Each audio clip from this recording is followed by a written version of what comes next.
What is going on? Live and in charge with my man Colin Cowherd after, I wouldn't call that the greatest Monday night game ever, but we will dive into Lamar Jackson and the Ravens taking down the Saints. But first, if you're watching on YouTube, our friends at turtleboxaudio.com, the best and loudest portable Bluetooth speaker on the market, longest battery life. Christmas is right around the corner. We all stress out about what we're going to get our friends, our family for Christmas. That's where our friends at Turtlebox come in. Like I said, longest battery life, loudest Bluetooth speaker. And here's the other thing. They personalize colors for NFL and collegiate teams, barbecues, summer parties, winter parties, you name it. Turtlebox has you covered. It's loud. I listened to it today. Outside in the kitchen, I was in the shower and I could hear it because it's so loud. Turtleboxaudio.com, promo code John. Turtlebox Audio, promo code John, $20 off and free shipping. Promo code John, JOHN. Get yourself one right now. I can't recommend it enough. Let's dive into the show. Okay, here on a special Monday night edition, I was listening today with J-Mac, talking a little football. That the news broke right before your show. I guess we could just go into that. That's bigger news than anything we witnessed tonight. Yeah. I heard when Frank got fired, and then I think an hour or two later, it got announced that your initial reaction here, Colin Cowherd, Frank Reich got fired after getting his ass kicked by Belichick. Yeah, I mean, I think Frank's a good coach. I think the world we live in now with social media is that everybody's willing to join the avalanche. Nobody wants to get buried by it. So nobody wants to ever go on social media and have an opinion that doesn't follow suit to the masses. But the truth is, Frank Reich is a really good coach. He took Carson Wentz, who a lot of people thought was shot, and got 27 TDs and 7 interceptions with a number 2 receiver, Michael Pittman, and not a great tight end, and a declining offensive line. It's like, that's not terrible. In the better AFC, it's not terrible. And then the very impulsive Jim Irsay said, because of that, regrettable performance in Jacksonville, Colts have always struggled down there, whatever it is. Irsay flipped a lid on the flight back home and told him, get rid of him.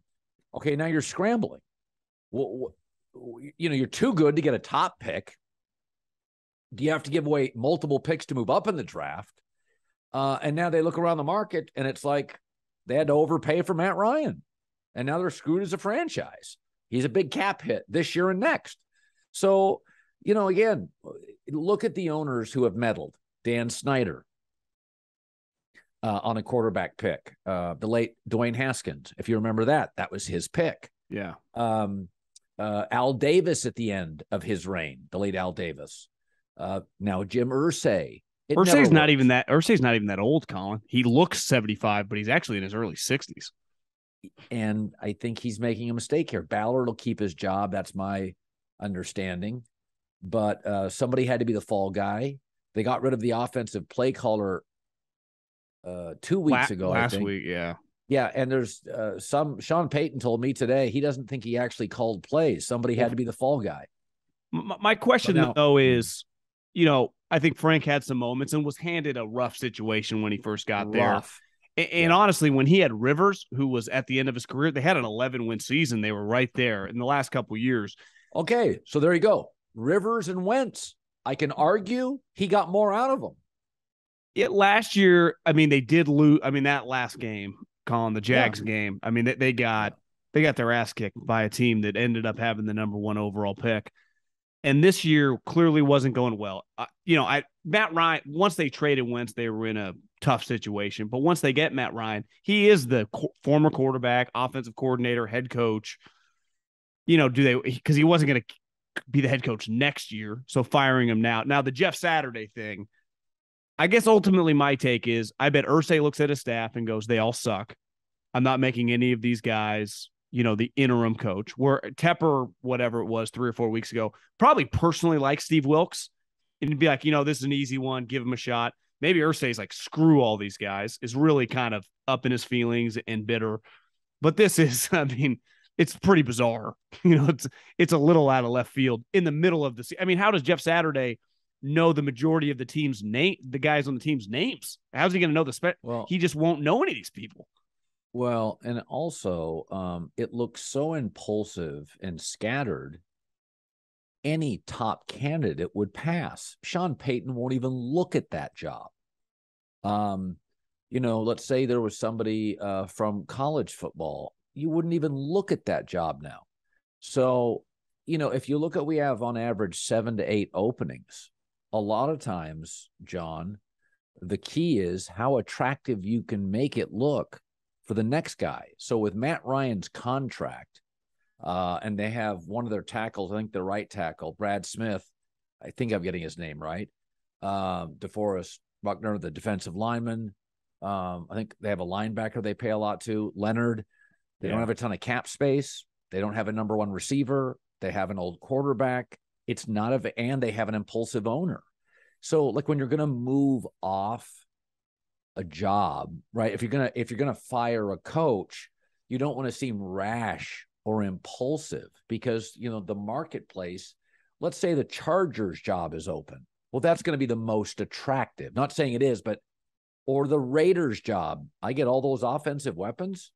That's pretty attractive. Or Arizona. I get Kyler Murray, DeAndre Hopkins. Those are, you got some attractive pieces there. What about Indy today? Owner, weapons, quarterback, cap space. What's attractive about I would say the most attractive thing is they have had a talented team and their GM is a pretty consistent human being. That would feel, but, in situations like this, if the owner is going to be the modern day kind of Al Davis, Jerry Jones, or think he is, that trumps everything because once he starts doing that, I mean, did you work at all with Jeff Saturday? You've been around the guy. I mean, I loved him. Yeah. I mean, he's a pretty high level. That's my thing. Like the pushback, having seen Howie and Andy, it's easier to be a GM in the sense of you don't have to yell at players or anything. There's an element of being a coach that is just more difficult than the GM. But like Jeff Saturday, so when Mayock and Gruden kind of came out of nowhere and became GMs, it's an easier transition than if I just took some former player at 50 years old because he played 20 years ago and just made him head coach. That's tough. But this guy did. I mean, I always say that Brady and Manning were the Magic and Bird of my life. They took the NFL to whole new heights. They were the two best teams. And this, the Colts were the second best team of the 2000s, right? They just couldn't really beat New England for a long period of time. And Peyton's hand was in his butt every day for 6 months a year. Right. They were the second best team in basically the league for a decade. Right. So this guy, and he came in as an undrafted free agent, a little Steve Kerrish, right? Came in the hard way, but seen the best of the best, had to deal with the best of the best, clearly an intelligent guy. So I do think he's going to be able to relate with everyone, but practice plans, the management of everything. I mean, there's a lot. It's not like Andy Reid just kind of dictates everything or Belichick, right? There's a lot that goes into the daily life that if you've never worked up at all, even Mike Vrabel didn't go from coach to player, worked with Urban, then went with Bill O'Brien, kind of cut his teeth as a position coach, recruited, saw a lot of, even though he basically made the jump in 6 or 7 years, he still put in some time to learn some of the nuts and bolts. So to me, I guess my overall take, it's borderline impossible to be ready, even if you are a super high level guy and a good football guy. I'm not a conspiracy theorist, but the argument could be made that Saturday is a good guy. They won't win a lot of games with him. They need a quarterback. I mean, you get a better draft pick, you lose a lot of games. Jacksonville's in every game they play. Tennessee's clearly better. It wouldn't be the world's worst thing if you got better draft picks. I think they're really trapped. They've never recovered from Andrew Luck. I think they're one of those trapped franchises. Yeah. I mean, GM Chris Ballard's smart. There's only so much you can do. Can you move? Could you move one of your top pieces? It's interesting. In the NFL now, San Francisco's rare. They have a star in every unit. Linebacker, safety, corner, edge rush, running back, tight end, receiver. They're really, really rare. To me, the best roster when healthy in the league. Their fullback's a Pro Bowler. Yeah, stud. So I mean, their kicker's reliable. I mean, they're really good. But if you look at Indy, they're good in a lot of places that don't matter. Interior O-line, linebacker, safety. You've really got to, if you really go look at what the Chargers did. So the Chargers get Herbert and then Rashawn Slater. Then they go buy a center. And what did they do this offseason? A corner and an edge rusher. Like there's 6 positions you got to get right. And Indy's good at a lot of them, just not those 6. They don't have a great left tackle, a dynamic quarterback, a number 1 receiver. They could use another corner, an elite edge rusher. They're really good in a lot of spots, but not the key spots. And, it reminds me a little of Midwest Green Bay. Bakhtiari's falling apart. They don't have a number 1 receiver. They don't have a great edge. I like their corner, but they need more weapons. They have really good linebackers. They're great at, Green Bay. Yeah, I feel like they're great at running back. You don't have to be. I just think the Colts have got to kind of reprocess how they draft. They've got to get greater and more dynamic at like 5 key positions. And you can't do that in a draft unless you're the Seahawks and like literally ace a draft. Yeah, I think sports, like acquiring players, especially in the NFL, it's like a lot of things in life. It's easy to talk yourself out of it. Oh, this house is too expensive. Oh, she's not the best cook. You can nitpick things instead of, this is where I was wrong on the McCaffrey trade. I was like, do you really need to give that extra 4th round pick? Who gives a shit? Because when he's healthy, he's, LaDainian Tomlinson in 2022. And that's where the Niners and the Rams, and I don't know if you saw the story, and maybe you talked about it on the show, but like the Packers were willing to trade a 1st round pick for DJ Moore. Did you see that? I saw that. Yeah. And it's like, if they would have had that mindset over the last 5 or 6 years consistently, they might not be in this spot. And they found themselves in a position where really the only guy they kind of wanted wasn't really there to be had. But there have been countless guys like this over the years. Andy Reid's always willing to, like, okay, you want my 30th pick? I'll go get your sweet player. Sean McVay, boom, right? Well, I think this makes sense. No man's land early in the draft is like pick 20 to pick 32.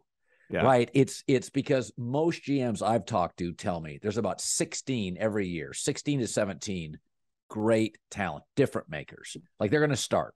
Guys that you have 1st round grades on. Yeah. And then you go from about the 17th, 18th player to about the late 2nd round, and they're all kind of the same guy. They've got a hole, but you like them. And so I've always believed in the draft. If I'm a really good playoff team, I would always give up my late 1st for like a Pro Bowl starter. Like DJ Moore is better than anybody, at least for the 1st year and probably 2. DJ Moore is going to be better in a normal Green Bay year where they have the 23rd pick, 24th pick. He's going to be better than any player there, certainly as a rookie, and probably, even if the kid hits, probably the 2nd year, right? It'll take that receiver late 2nd, early 30 pops. Cooper Kupp took 4 years to pop.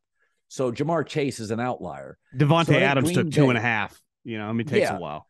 So I think Green Bay, it's of their nature. It's the smallest town in professional sports in America. They don't have an owner, which I never thought that was a weakness until about 7-8 years ago, where you get these younger owners, these more aggressive GMs, or Stan Kroenke, the Hunt family, Jeffrey Lurie.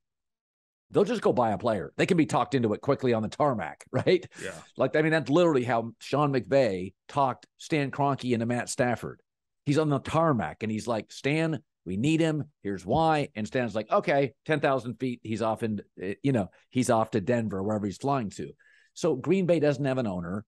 And I think Mark Murphy is kind of, I think he's very capable, very smart.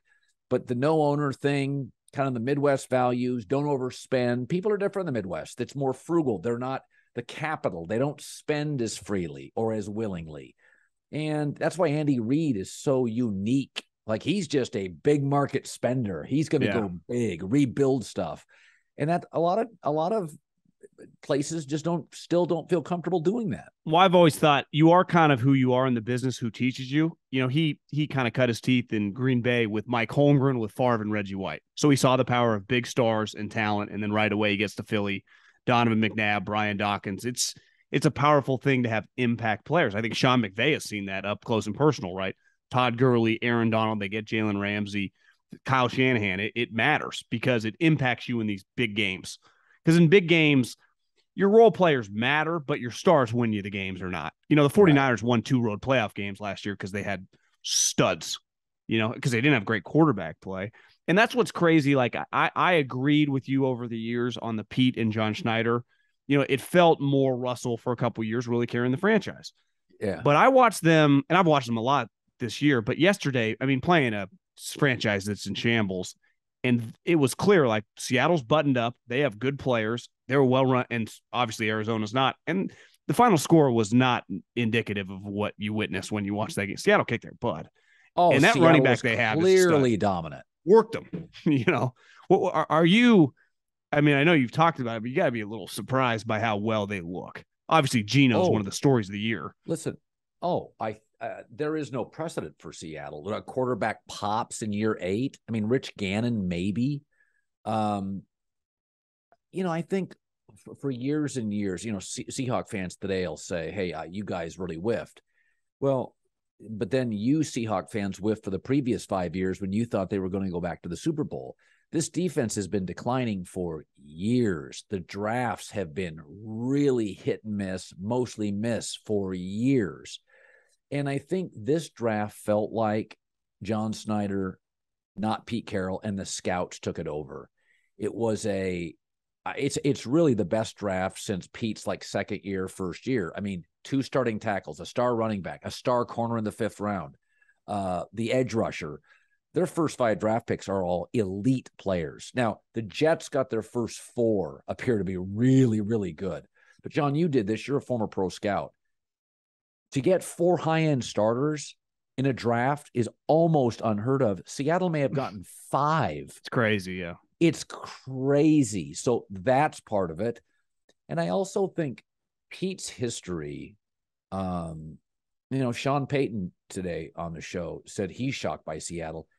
Pete's always been a really good teacher and motivator. I've talked to older players, and they're like, listen, Pete's stories can wear you out. His sort of gum-chewing, relentless energy can kind of wear you out after 6 or 7 years. But there's a reason he crushed in college. By the time you get worn out, you graduate, right? That's the thing about Saban. By the time you're just about done with Saban, you're done with Saban. And I think Pete's energy and his motivation and his teaching qualities are great with young teams. And I think his history shows it. And this is a really young team. What an advantage. If I was Seattle and they're going to have big cap space, I'd go buy the best center on the market. I'd probably go get another corner. But, can you imagine not having to worry about paying a tackle left or right for 7-8 years, an edge rusher, an elite corner? That's what the Colts need. They've got all of them and won't have to pay them for 4 years. So they are really, and next year, John, because of Russell Wilson trade, 2 firsts, 2 seconds, 2 fourths. If they do fairly well in this draft, this is going to be a Super Bowl roster.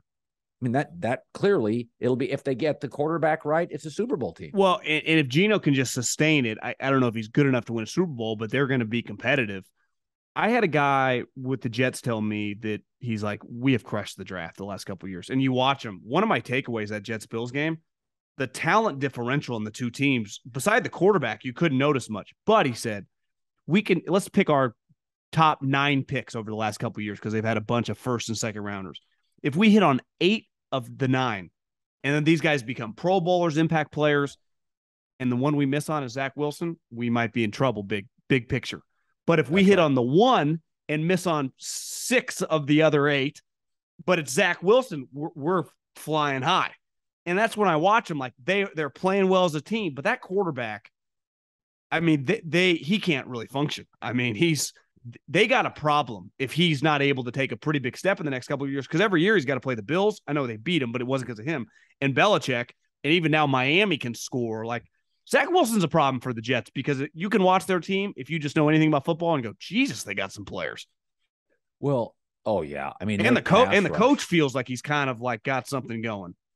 Yeah, well, what the Jets really have is maybe the best pure corner in the league, so they could put him on Stephon Diggs, Yeah. take out the big play for the Bills. The Bills don't have a running game, so now what are you doing? You're throwing on 3rd and 7. Well, that pass rush, they don't have to bring extra men. No.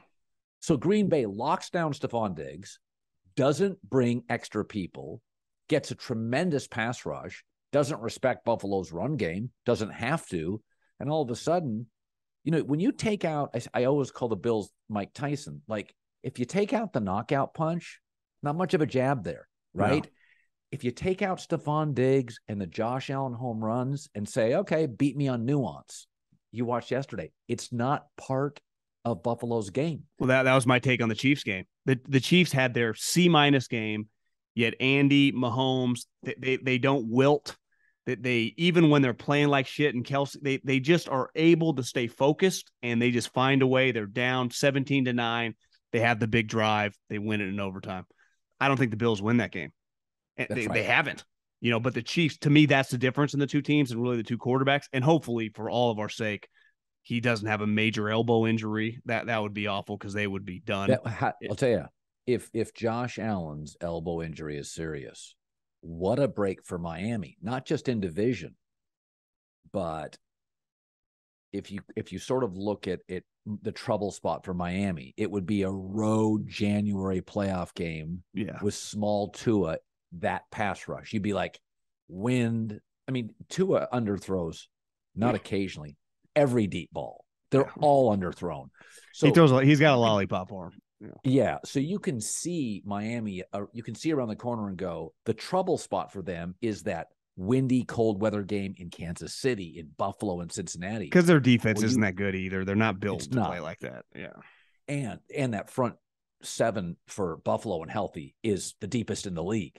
So all of a sudden you take Josh Allen out. They're not winning many football games with, is it Case Keenum's the backup?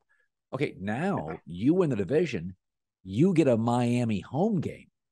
So now you only have to go on the road one time, and by the way, Cincinnati could play a Kansas City. They knock each other out. So like this Josh Allen thing, Miami is they're the team in the league that really needs desperately a home field playoff game, because in their divisions, the coldest city in the country of size, Buffalo, Chicago and Buffalo. So I looked at that Josh Allen thing and I thought, boy, of all the teams, people would instinctively think, what a break for the Chiefs. But Kansas City could go to Buffalo and win. I don't doubt that for a second. No, for sure. They're like the Warriors. They can play wherever and win. Right. But Miami, January 15th, they're not winning that game. And so it was like, wow, what a break. And by the way, Miami's a great watch. I'm here for it. I love watching them play. Well, because I wanted to ask you about Brian Kelly, but a lot of people, because you look at the stats, Tua, MVP, to me, the MVP of the team is Tyreek Hill. And the one thing I underestimated, his competitive character. I thought, he'd be one of these, a lot of times, definitely in my life, once the money really hit in the mid 90s and the 2000s, guys would get that third contract and then they just kind of whatever. But it kind of, you look back at Tyreek, no wonder he was so good with the Chiefs, because his competitive spirit was just like Kelsey and Patrick Mahomes. He's playing like with Tua, who's clearly not as good as the guy he was used to. Like every game really matters. He has been incredible for them, though. And I can imagine when a guy with that many accomplishments, who's a Super Bowl champ, no one else on the team has that, is playing that hard every single week. I mean, Colin's got 76 catches. It's November 7th. I mean, he's on pace for the Cooper Cup year last year was awesome. This looks a little different. I mean, no one's even around this guy. And it's been impressive. And I know Andy always thought, like, people Tyreek's smart. Like his ability to learn football. He goes, Mike McDaniel, smart guy. They have hit the ground running. And to me, he, not Tua, has carried that team.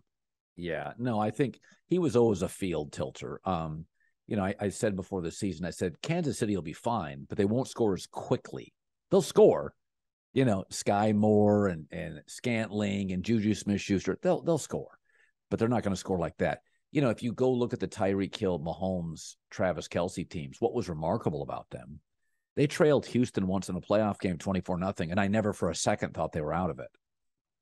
It was like the Yankees, there was so much home run power that deficits didn't really matter. this team can't fall behind 24-0 in a playoff game. They're not going to be that fast. They don't have the lightning. And so, yeah, he's a field tilter. There's not many in the league.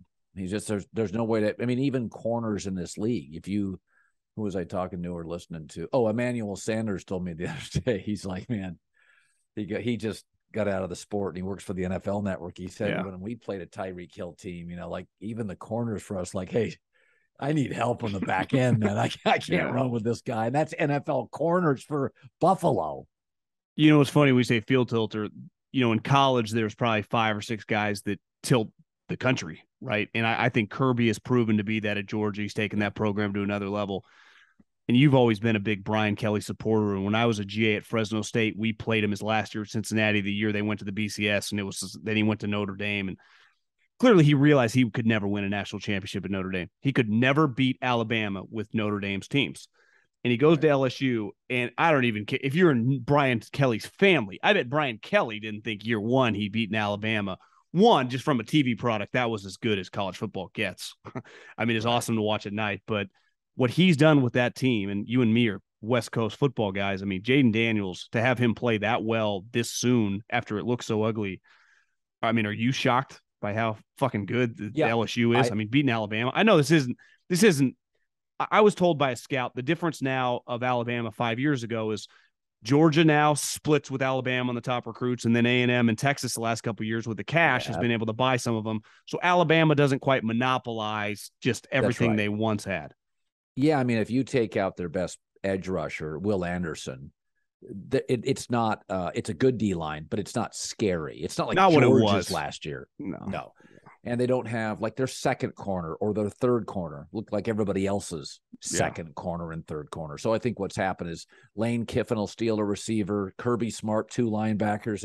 Yeah. To your point, they're losing about 6 guys a year, and after about 3 years of that, you don't have the depth. Yeah, because a couple of those guys never amount to anything, and then a couple of them are 3 and done. So it can add up fast.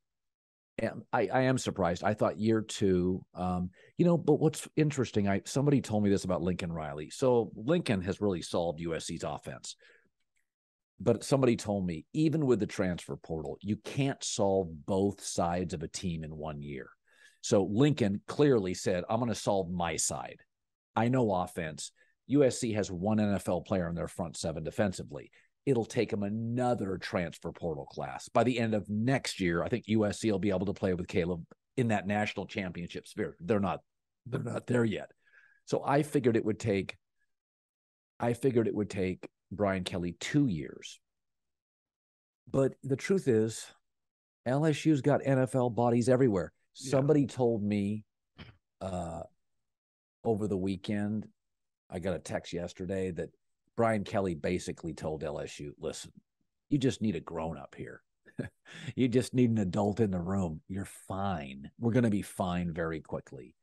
So, one of the things that, not that it bothers me about the media, but it's so transparent, and the lack of self-awareness by the media is kind of jaw-dropping.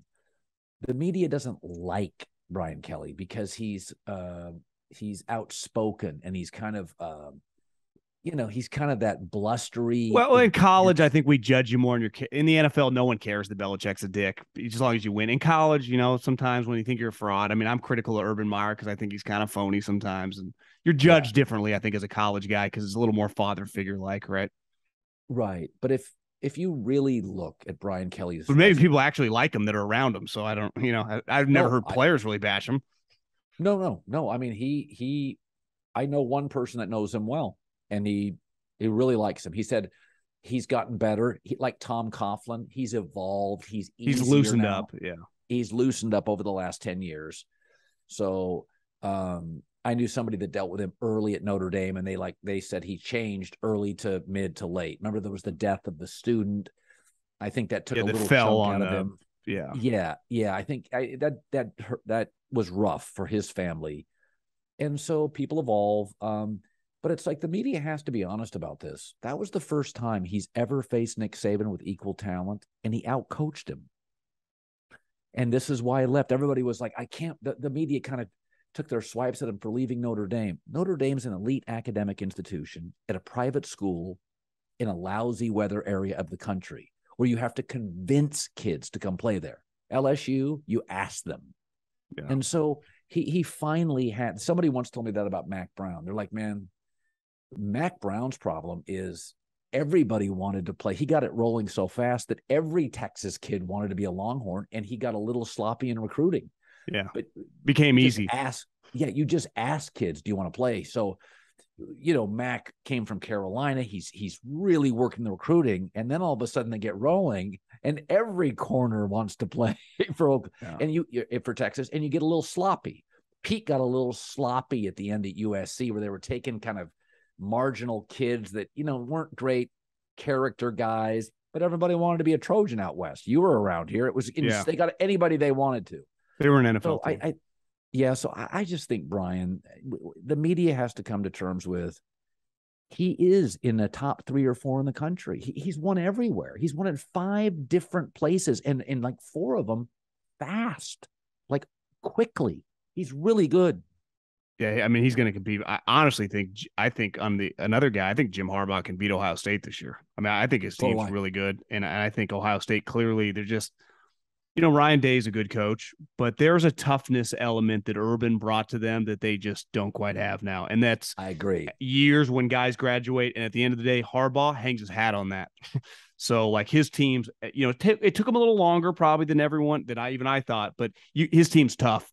I just watch Ohio State, like, they're a little too dependent on wide receivers, No, Joel Klatt said it today. Ohio State has a higher ceiling. Michigan's got a higher floor. Michigan's bad game is still really good. Ohio State has quarters and halves. They were just tied with a 1-win team at halftime. I mean, yeah. Now Northwestern's a decent 1-win team, but still. No, Ohio State has bad halves. It's like Michigan has okay quarters. They're never bad. And it's also the fastest Michigan team. Ryan Day can coach. It reminds me a little of Matt LaFleur of Green Bay. And I think I was pat on the back. I said I'll give you that. I said by year 2, I said, is he better than McCarthy, or is the division now just awful? Chicago's worst. Remember, McCarthy faced Detroit with Matt Stafford. McCarthy faced a Chicago team, Rex Grossman, that got to the Super Bowl. Minnesota's always been viable. And all these extra wins, these 3 or 4 extra wins, they're kind of coming in division. He's not beating anybody good. Well, I look at Green Bay this year. The special teams are wobbly. The defense underachieves. They don't give it to Aaron Jones enough. They're going to get waxed by the Cowboys. And I kind of feel that with Ryan Day. We've anointed him great. It's like I watched Oregon dominate Ohio State and Columbus. I watched Michigan dominate them. And both the same way. Ohio State got pushed around. And even this year, I've watched them and I'm like, they're not as physical as Michigan. No. They're not as physical as Georgia. They're not. Yes, some guys, and Harbaugh, some offensive coaches view themselves quarterback, wide receivers. That's what their kind of personality. Harbaugh's personality is really more O-line, D-line. That's, for a former quarterback, he doesn't come off like a former quarterback. And I think that's always translated into his teams. And last year was the first time when it felt like the talent he had recruited well enough and the quarterback play was somewhat equal. And obviously this quarterback in theory should be better, but CJ Stroud, I think the media thinks he's like some top 2 player. People I talk to, I mean, the top 2 players are Bryce and Levis. Like CJ Stroud is not going to be I don't think a top 5 quarterback, top 5 pick. Yeah. He's going to be a top 5 quarterback. We had this exact off the air today with, and there's nothing wrong with that. Going pick 20, Yeah. We had this conversation with my staff today off air. We went to a break and we were I had just said something about Michigan or college football. And I told the staff off air, I just said, I just would struggle to draft CJ Stroud top 10. I just don't see the it. Well, he's not a great athlete. He's throwing it's a little Tua Mac Jones-ish, the guys he's playing with. I mean, Marvin Harrison's kid looks incredible. I mean, the guys he was playing with last year.